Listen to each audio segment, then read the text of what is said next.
ဆုံးတကြတော့ဘဝဟာမမောစရာဘာတစ်ခုမှမရှိတော့ပါ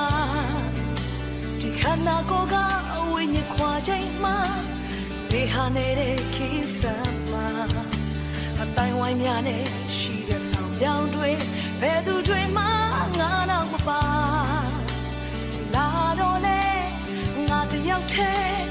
ပြန်ချိန်လေငါတယောက်တည်းပါဘဝဒီမှာရွေ